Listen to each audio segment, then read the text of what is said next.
Imagine you're sorting through old things in your great-grandfather's attic. Among the yellowed photographs and letters smelling of dust, you find an object. It's small, cold, and smooth. It's a smartphone, fully charged. You turn it on, and the date 1850 lights up on the screen. Your brain refuses to accept it. It's impossible. It breaks everything you know about time. Technology can't exist 150 years before it was invented. History is a linear process.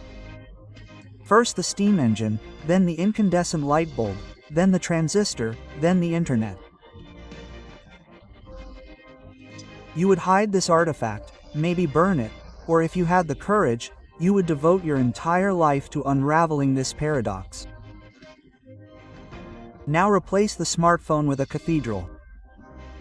A complex, monumental, astronomically aligned cathedral, but built not of brick and glass, but of 20-ton megalithic pillars. And replace the date on it with 10,000 BC. This is Göbekli Tepe. This structure, standing atop a lonely hill in what is now southeastern Turkey, shouldn't exist. It's not just an old temple. It's an artifact out of its time. It stares back at us from a depth of 12,000 years. It's 7,000 years older than Stonehenge. It's 7,500 years older than the first pyramids at Giza. It's so far in the past that the very concept of history loses its meaning. It was built just as the last ice age was ending, when giant mammoths still roamed Siberia. Before we get to the main part, we'd like to ask for a little support. A like and a subscription would be the best thanks. Thank you. But the truly staggering impossibility isn't the age, it's the context. The people who built Göbekli, according to all our textbooks, according to our entire orderly chronology of human progress, shouldn't have been able to do it.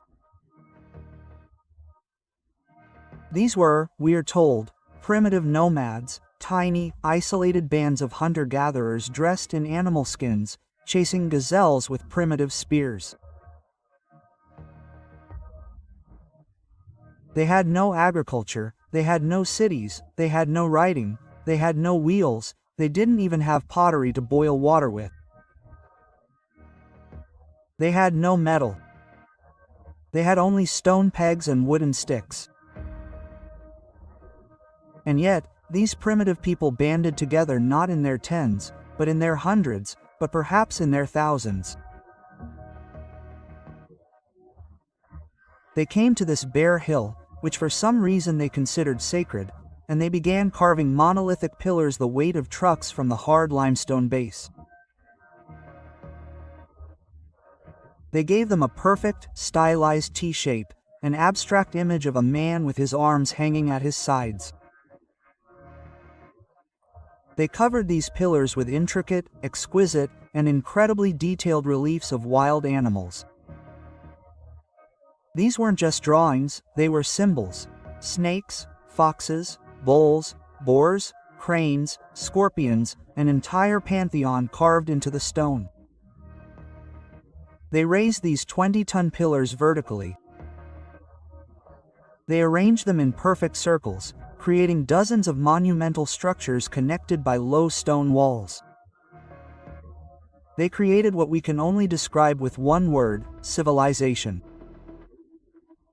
And then, after 2,000 years, they did something even stranger, something that defies all logic. They deliberately, methodically, and with incredible effort, buried their own creation. They covered their temples with millions of cubic meters of earth, rubble, and broken animal bones. They created a man-made mound, hiding their cathedral from the world, as if trying to wipe it off the face of the earth. This is not just an archaeological site, it is a challenge. It is a temporal paradox carved into the stone. It tells us that our history as we know it is wrong, that complex organization, monumental architecture, and a profound, sophisticated cosmology came before agriculture, before cities, before anything we considered fundamental. And the man who discovered this paradox, who brought this smartphone from 1850 to light, is the German archaeologist Klaus Schmidt.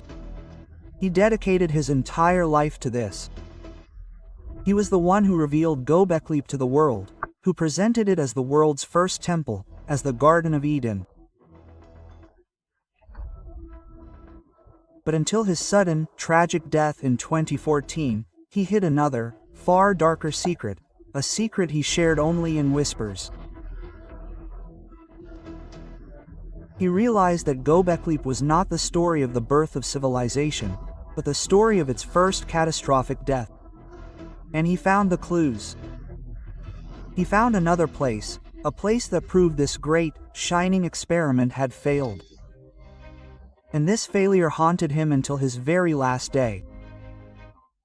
This investigation doesn't start with a shovel, it starts with a hunch.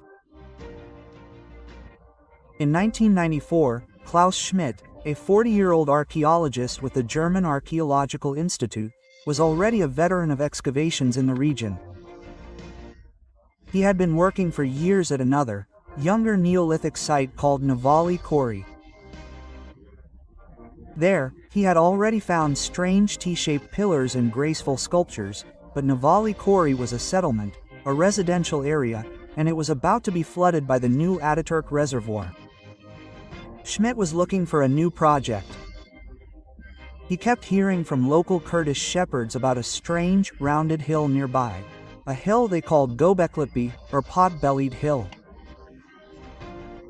They said the ground there was literally strewn with strange, large flint flakes and that, while plowing their fields, they often stumbled upon large, rectangular, hewn stones. The place was no secret. American archaeologists from the University of Czechoslovakia examined this hill back in the 1960s. They saw these stones. But they made a fatal mistake. They decided they were simply the remains of an abandoned Byzantine cemetery or a medieval outpost. They dismissed the flint shards as a natural formation. They saw an anomaly, couldn't explain it, and left. They were one step away from the greatest discovery of the 20th century, and they passed it by. But Schmidt knew more. He had already seen the T-shaped pillars at Navali Kori. He knew what these tombstones might look like. In October 1994, he arrived at this hill. It was simply a dusty, bald mound 15 meters high, towering above the endless Heron Plain.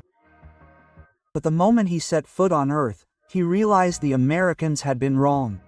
Catastrophically wrong. The Earth wasn't just strewn with flint, it was made of it. Millions of flakes, blades, scrapers, cores. This was industrial Stone Age production. Such a quantity could only have been formed by continuous work. And the stones protruding from the ground, they weren't Byzantine, they were megalithic. He saw the top of one, a distinctive T-shaped monolith, barely breaking through the compacted soil. It was identical to the ones he'd excavated in the Kori Nevels, but it seemed older. That evening, Klaus Schmidt wrote in his field diary, "This is an unnatural mound. It's 100% man-made, a telephone. And it's not Byzantine, it's Stone Age." Quote. He had two options. Either he'd gone crazy, or he'd just stumbled upon something that would completely change world history. He bet on the latter. The following year, in 1995, he returned with a small team and a budget. They started digging, and the earth began to speak. This wasn't just one stone, it was a forest of stones. They removed the top layer of soil, and from the dust, centimeter by centimeter, something unimaginable began to emerge. Gigantic, graceful T-shaped pillars, connected by walls of rough stone and forming perfect oval structures. This was structure A. Then they discovered structure B, larger and more complex. Then C, then D, the oldest and most impressive, with two colossal central pillars weighing over 20 tons and 5.5 meters high. Geomagnetic survey, which illuminated the home, showed that this was only the tip. Underground, at least 24 more such structures awaited them. An entire complex of monumental temples, built on top of each other, layer after layer, over thousands of years. And then, with the first shovel of earth, inconsistencies began to appear. Schmidt and his team found no evidence of permanent habitation. There were no hearths for cooking. There were no garbage heaps with household waste, the bones of eaten animals, or broken utensils. There were no traces of residential buildings, no walls plastered with clay, as in other settlements of that time. And most importantly, there were no sources of water, no stream, no well. The nearest water was several kilometers away in the valley. This was not a city, this was not a settlement, this was a place. A place where people came. They came from all around, from valleys and foothills, traveling tens, maybe hundreds of kilometers. They came here with one single purpose: to build. Let's stop for a moment and realize what exactly they were building. The quarry was right here, on the plateau. Stone Age people quarried giant blocks from the limestone bed. Just as they didn't have iron, they didn't even have bronze, they only had stones. They used wedges made of harder flint and, perhaps, wooden levers. They chipped away 20-ton blocks. Then they shaped them. Perfect T-shaped pillars. These aren't rough blocks like those at Stonehenge. They're smoothly polished. They have an elegance. And then the reliefs. These aren't primitive scratches, this is high art. On structure D, we see Pillar 43, the so-called vulture stone. It's a whole story. It depicts dozens of animals. But the main one is the vulture, holding a ball in its paw that looks like a human head. Beneath it is a decapitated human body. What is this? A sacrifice, a sky burial where the bodies were left for the birds to eat, or something else. On the other pillars, there are foxes sneaking around with their tongues hanging out. Flocks of cranes, wild boars, gazelles.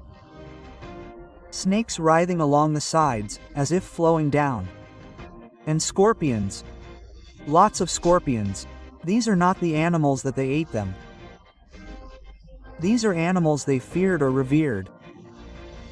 These are symbols, these are forces of nature, these are gods. Then these 20-ton pillars had to be moved from the quarry to the construction site, hundreds of meters away. Like on wooden rollers, on sleds pulled by hundreds of people along specially built ramps. We don't have the answers, we only have the result. They lifted them vertically, balanced them perfectly, and dug them into specially carved half pockets. Two giant pillars in the center facing each other, and 8 or 12 smaller pillars around the perimeter, connected by walls. And they did this over and over and over again for 2,000 years. It required an unimaginable level of organization. You needed an architect to keep a plan in mind. You needed engineers who knew how to move megaliths. You needed priests to lead the ritual, and you needed thousands of workers. But where did these workers come from? If they were hunters, they couldn't just give up the hunt and go build a temple. Who fed them? This was the central paradox Schmidt presented to the world. His theory was revolutionary. He called Göbekli a cathedral on a hill, the world's first pilgrimage site. He proposed that it was religion, a shared faith, the need for collective ritual, and the fear of the gods that became the social glue, the engine that drove nomadic groups to unite. First came the temple, and only then, millennia later, to feed these gigantic gatherings of builders, did people have to invent agriculture. This turned the entire Marxist theory of history on its head. It wasn't economics and the struggle for resources that created religion. On the contrary, religion and the need for meaning created economics. The world was delighted. Headlines around the world screamed, "The Garden of Eden has been found." The world's first temple discovered 7,000 years before the pyramids. Klaus Schmidt became a world celebrity. He was the man who single-handedly rewrote the first chapter of human history. He proudly led journalists and film crews around the excavation, showing them the graceful reliefs of a fox sneaking along the side of a pillar, the eerie figure of a vulture. He talked about a complex cosmology, about the cult of ancestors, about shamans entering a trance. He built a beautiful, harmonious, optimistic theory about how humanity united to touch the divine. And almost immediately he realized that this theory was collapsing, because, while excavating this cathedral, he discovered something that defied all logic. A sign of an unthinkable crime, a sign of catastrophe. As the excavations went deeper, year after year, Schmidt and his team began to notice a very strange anomaly. The oldest, the largest and the most impressive structures like Structure D and Structure C weren't simply abandoned, they weren't left to crumble with time, they were buried. And this wasn't a natural process. This wasn't sand blown in by the wind over thousands of years. This was a deliberate, methodical, colossally labor-intensive act. Imagine you're a hunter-gatherer. You don't have draft animals, no metal shovels, no carts. You only have wicker baskets, leather bags, and your own hands. And you, along with hundreds, if not thousands, of your fellow tribesmen, methodically, stone by stone, basket by basket, haul millions of cubic meters of earth to the top of the hill. But it wasn't just clean earth, it was trash, rubble, flint shards, and, strangest of all, thousands of broken animal bones, mostly oxen. And you're burying this trash over your own, most sacred creation. You're burying 20-ton pillars that took the lives of entire generations were lost. You seal your cathedral under an artificial hill. This is madness. This is an act of colossal significance. Why? Why would a civilization that had reached such a technological and organizational peak kill its own gods? Why erase itself from history? This was the mystery that haunted Schmidt. He was a pragmatist, but this discovery was irrational. The official version, which he voiced at conferences, was smooth and academic. Perhaps it was a way of ritual decommissioning. Each new generation built its own temple, and buried the old one in the sacred garbage to make room. But in private conversations with colleagues, he admitted this theory was weak. The volume of work done was too great. It didn't look like a cleansing, it looked like a panicked, frantic burial. As if people were trying to hide something or stop something. As if the temple itself had become dangerous. As if the portal they had opened was beginning to suck their world in. This mystery, the Great Göbekli Tepe burial site, became Klaus Schmidt's second undercover investigation. The first, he conducted in the spotlight for National Geographic. The second, in the quiet of his office. Among dating reports and artifact layouts, he searched for a motive. What could have driven an entire people to commit such cultural suicide? And he found it not on the pot-bellied hill itself, but a few kilometers away, in a place that all other archaeologists considered dull, unimportant, and secondary, a pathetic, miserable shadow of the majestic Göbekli. In the shadow of the media giant that was Göbekli Tepe, dozens of other Neolithic sites in the region remain almost unnoticed. One of them was Göbekli Tepe. It's not even a hill. It's four low, barely noticeable mounds located right on the outskirts of the modern, growing city of Şanlıurfa, almost beneath the foundations of new residential complexes. There was nothing of interest here for tourists. No giant T-shaped pillars, no exotic vulture reliefs, no mystery.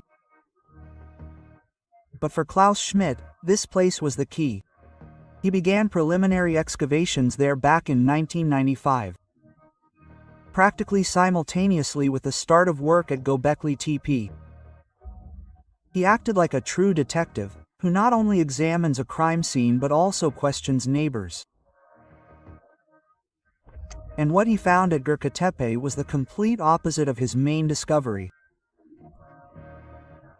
Instead of monumental temples, tiny, cramped, squalid dwellings.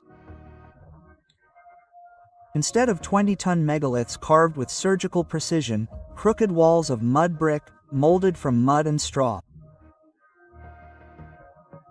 Instead of wide, open ritual sites, small, enclosed courtyards littered with debris. This was not the architecture of the gods, it was the architecture of survival. Schmidt and his team excavated the remains of small round and rectangular houses. They found the most ordinary everyday tools, stone mortars for grinding wild grain, hide scrapers. And yes, they found figurines. But these weren't the menacing, abstract deities of Göbekli. These were simple, crudely sculpted human figures, mostly female. These weren't masterpieces, they were almost desperate, hastily crafted totems. This was a settlement, a place where people lived, where they cooked, where they slept, where they sheltered from the elements. Everything that Göbekli Tepe wasn't. At first glance, everything seemed simple and logical. Göbekli Tepe was the regional Vatican, the central ritual complex. And Göbekli Tepe was Rome, the residential town next door. People lived in Göbekli Tepe, and on weekends they went to pray in Göbekli Tepe, two parts of a flourishing system. This convenient, beautiful theory didn't last long, until the first full radiocarbon dating reports arrived from the lab. And here comes Klaus Schmidt's investigation. Turned into a real psychological thriller. The data was undeniable. Yes, Göbekli and Göbekli Tepe were neighbors in time. Their chronologies overlapped, but most importantly, the devil was in the details, in the stratification, in the layers. The latest layers of Göbekli Tepe, the very same trash layer that covered the temples, and the earliest layers of Göbekli coincided. These were not two simultaneous sites working in tandem. This was a transition. People didn't just live in Göbekli while they prayed at Göbekli Tepe. They fled to Göbekli when Göbekli died. Schmidt was looking at two sets of data. On the one hand, the peak of human ambition. Giant megaliths, a complex cosmology, thousands of people working as a single mechanism. This period is called by archaeologists PPNB, the pre-pottery Neolithic. It was the golden age of hunter-builders.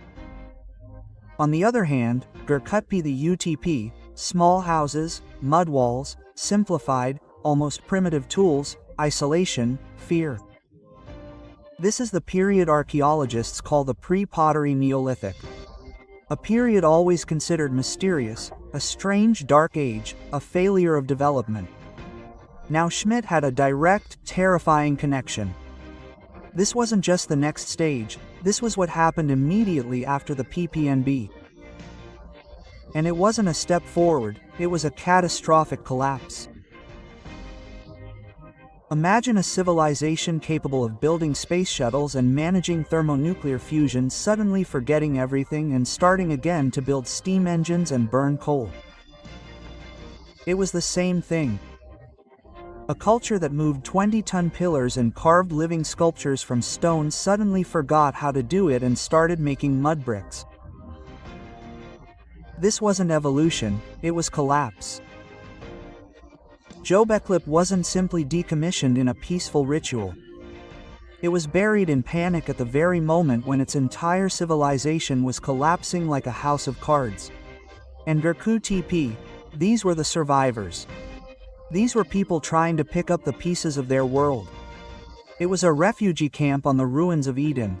They no longer built temples to the gods who had betrayed them. They built walls to protect themselves from the night. Klaus Schmidt realized that he had not found the Garden of Eden, he had found a Stone Age Pompeii. He had found evidence of the first apocalypse in human history. This was a terrifying truth that completely changed his own great discovery. Göbekli was not dawn. It was a bright, blinding flash before the light went out for 1,000 years. And now the main question remained, the million-dollar question. What killed them? What could have caused such a rapid, total, and irreversible collapse? What force could have broken the world? Schmidt began searching for the killer, and the clues led far beyond Turkey. They led to another continent and into the icy heart. Planet. To understand what destroyed the Göbekli civilization, we need to leave the dusty, sun-baked hills of Turkey for a moment and head to Greenland, to the dead white ice sheet. Here, year after year, international teams of scientists, like the GISP-2 project, drill. They extract ice cores, long, translucent cylinders of ice, from a depth of 3 kilometers. These cores are a perfect chronicle of Earth's climate. Each strip represents a year. Each layer preserves bubbles of ancient air, particles of volcanic ash, plant pollen, chemical markers. It's a time machine, more precise than any archive. And when scientists analyzed ice cores covering a period of 12,000 years ago, they found it. An abrupt, catastrophic, unimaginable shift. This was not a gradual process. This was not global warming or cooling as we understand it. It was a cliff, roughly 10,200 years ago or 8,200 BC, as is accepted in the scientific literature. The temperature on the planet suddenly dropped, on average by 3 to 5 degrees Celsius. In some regions, like Northern Europe, the drop was even sharper, up to 10 to 15 degrees Celsius. This is enough to completely change climate systems. This period is known in science as the 8.2-year event. This wasn't a theory, it was a cold, hard fact, recorded in the oxygen isotopes in the Greenland ice. And this fact coincided perfectly, year after year, with the time of the Great Burial of the Tepe Göbekli and the sudden appearance of post-apocalyptic settlements like Göbekli. Klaus Schmidt found his killer. It was the climate. But what could have caused such a sharp global cooling? It wasn't an asteroid, like the one that killed the dinosaurs, more about that later. It wasn't a supervolcanic eruption. It was something more insidious. And the answer was found on the other side of the world, in North America. At that time, the Ice Age had just ended. The giant ice sheets that covered Canada, the 3-kilometer thick Laurentide ice sheet, were melting, and they created a lake. Not just any lake, but a colossal glacial lake that geologists call Lake Agassiz. It was larger than all the modern Great Lakes combined. It was larger than the Caspian Sea. It covered what is now Manitoba, Ontario, and parts of the United States. And all this unimaginable, monstrous mass of fresh, icy water was held in place by one last rotting ice dam in the Hudson Bay region. It was a water bomb of planetary proportions. And then, 8,200 BCE, that dam burst. We cannot imagine the scale of this event. It was not a flood, it was a planetary hemorrhagic shock. Hundreds of thousands of cubic kilometers of icy fresh water, the volume that the Nile pours into the sea in 1,000 years, burst free in several months. This current poured into the North Atlantic, and it did one thing. It stopped the Gulf Stream. The North Atlantic Current, or as scientists call it, the AMUC. The Atlantic Meridional Overturning Circulation. It's the planet's gigantic heat conveyor. It carries warm, salty water from the tropics northward. There it cools, becomes denser, and sinks to the bottom, dragging a new batch of warm water with it. It's a gigantic pump that warms Europe and North America. And this pump operates due to the delicate balance of salinity and temperature. When a gigantic, unimaginable volume of fresh, icy water gushed into it, the salinity dropped, the pump broke, and the warm water stopped flowing north. The hot tap for the planet was turned off. The result was immediate. Within a generation or two, the world was plunged into chaos. The glaciers in Europe were on the offensive again. North America froze. But what happened in Turkey? And in the Fertile Crescent, the opposite happened. The disruption of this global conveyor belt completely altered the rainfall pattern. The monsoon cycles that brought moisture from the Indian Ocean and the Mediterranean were thrown off. The Fertile Crescent, the cradle of future civilization, was no longer fertile. It turned to dust. A catastrophic, centuries-long drought began.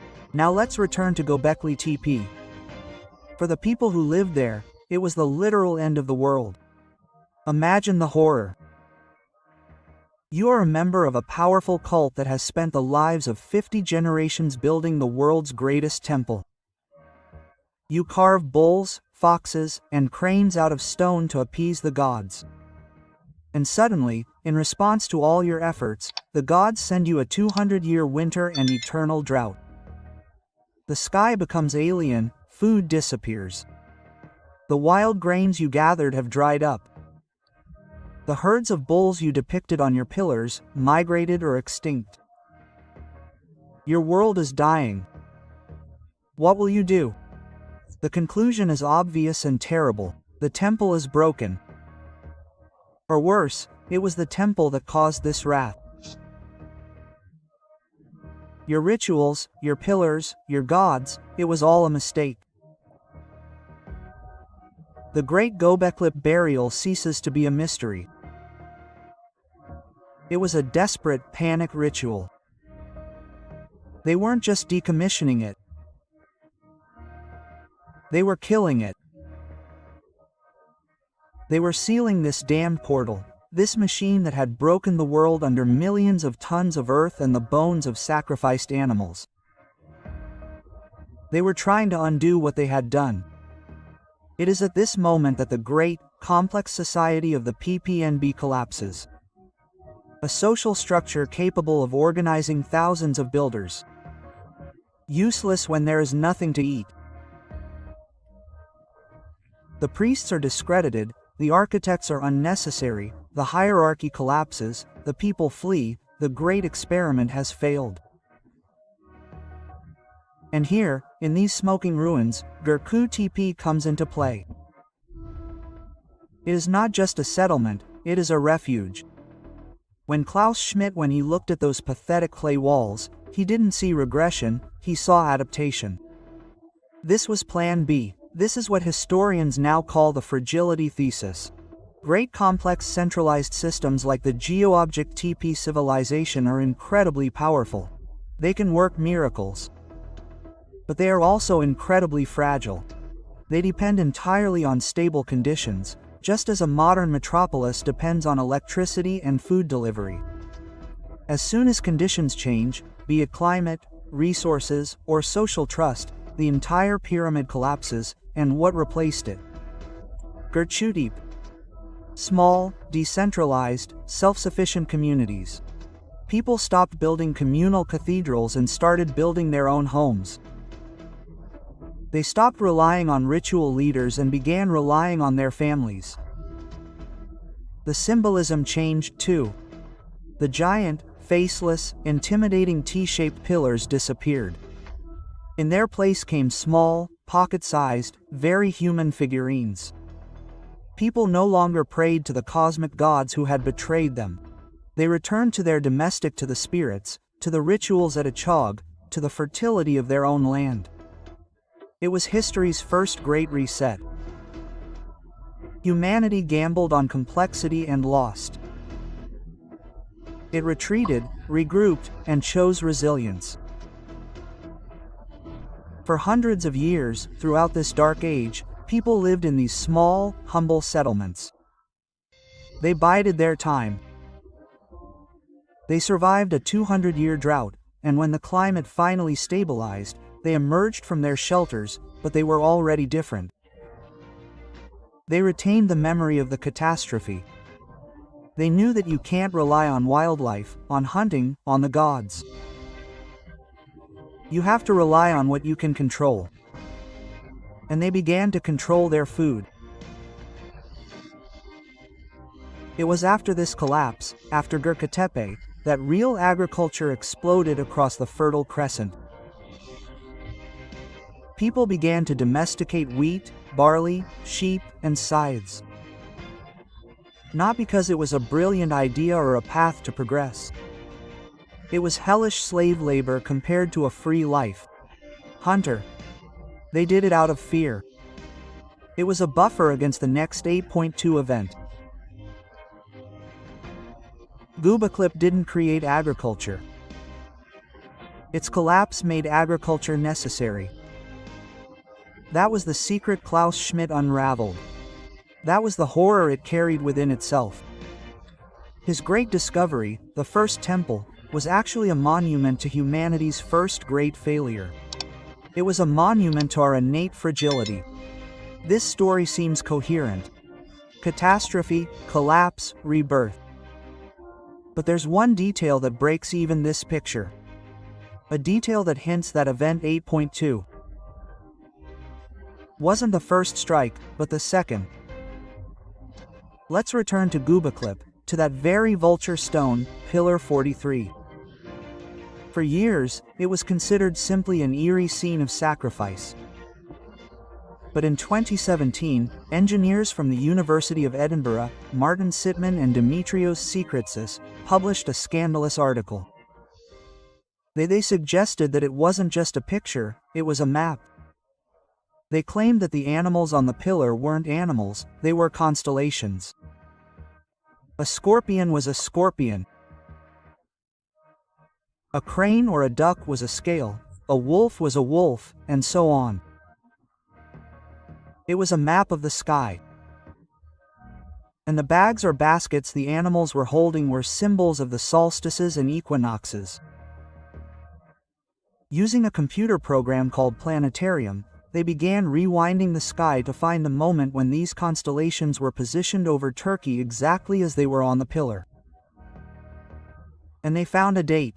It wasn't 8,200 BC, it was 10,950 BC. That's 2,500 years earlier than Göbekli Tepe itself was built. It's a date that doesn't make any sense, or does? What happened in 10,950 BC? This is another, much more famous and much more terrible, climate cliff. This is the beginning of a period known as the Younger Dres. The world was emerging from the Ice Age, it was becoming warmer, and then suddenly, in 10,950 CE, it was as if someone had flipped a switch. The planet plunged back into glacial cold for 1,000 years. This event destroyed the Clovis civilization in North America. It led to the extinction of mammoths, saber-toothed tigers, and dozens of other megafauna species. It was a true global catastrophe. And what, according to one of the most controversial theories in modern science, caused it? Not meltwater, but a comet or its fragments. The Younger Dryas hypothesis, the impact hypothesis, suggests that a comet hit Earth, causing global fires, a nuclear winter, and that very 1,200-year cold. Now look at Pillar 43. Sweetman and his team argue that this is not just a map of the sky for 10,950 CE. It is a description of a catastrophe. The swarm of snakes coming from the center are fragments of the comet, and a headless man is a symbol of humanity's demise. This theory is mind-blowing. It means Göbekli isn't just the first temple, it's a memorial. It's an observatory. It's a machine built by survivors of the first Dres minor catastrophe to monitor the sky. They monitored the part of the sky from which death came, the torrid meteor shower. For 2,500 years, they built this monument, passing down from generation to generation the memory of the Great Fire and the long winter. They tracked cycles, and then, in 8,200 BC, it wasn't a comet that struck again, but meltwater. A new, different end of the world. And civilization didn't survive this second blow. They buried their observatory, which couldn't warn them of another type of catastrophe. This hypothesis is too bold. Mainstream archaeology ridicules it, but it and it alone explains all the oddities of Göbekli. First, the only motivation is fear. Before another global catastrophe, it could have forced hunter-gatherers to unite for such a titanic task. Second, the theme, why the pillars depict wild, dangerous predators instead of domestic animals, because it's a constellation. Third, astronomy, why are all the circles oriented toward different points on the horizon? They were tracking different parts of the sky. Fourth, burial. They buried him when a second watery catastrophe rendered their fiery observatory pointless. In the summer of 2014, Klaus Schmidt, the man who found Eden, was in Germany. He was swimming in the pool at his home. A sudden heart attack cut him short at the age of 61. He died before he could publish all of his findings. He left behind a gigantic archive of data and a sense of oppressive uncertainty. His colleagues recalled that in his final years, he had become increasingly gloomy and obsessed with Göbekli Tepe. He said that Göbekli Tepe is what attracts tourists, but Göbekli Tepe is what contains a lesson. Shortly before his death, he told one of his closest colleagues, a German journalist, a phrase that now sounds like a testament: "I can no longer hide this," something he couldn't hide. Not the very existence of Göbekli Tepe, but its significance. He understood that that collapse 10 years earlier wasn't a unique event. It was a pattern that has been repeated dozens of times since then, again and again. See for yourself. Civilization becomes complex, centralized, ambitious. Rome, the Maya, Angkor, the Indus Valley Civilization. It builds its Göbekli Tepe, the pyramids of Tikal, the temple complexes of Angkor. This complexity makes it incredibly efficient, but also fatally fragile. It stretches itself to the limits of its resource and ecological capabilities. And then comes Event 8.2. It doesn't necessarily have to be ice water from Canada. It could be anything. A multi-year drought, a shift in monsoons, a pandemic. A new, destructive technology disrupts the social order. Internal conflict. And the system that seemed eternal collapses under its own weight, like a house of cards. And what happens then? Göbekli arrives. The Dark Ages. Decentralization. People abandon dead cities, return to the land. Great ideologies disintegrate into local cults. Life becomes simpler, cruder, but also paradoxically more resilient. Klaus Schmidt didn't just unearth the past, he unearthed a mirror. He saw in this first, most ancient history of our species, our own destiny. We are Göbekli today at its absolute, arrogant zenith. Our global civilization. It is the most complex, the most ambitious, the most interconnected monument man has ever built. We build towers of glass and steel. We have connected the world with invisible networks. We've created an economy that depends on millions of simultaneous transactions and container ships passing through the Suez Canal. We believe our monument is eternal, but we, too, see the climate changing.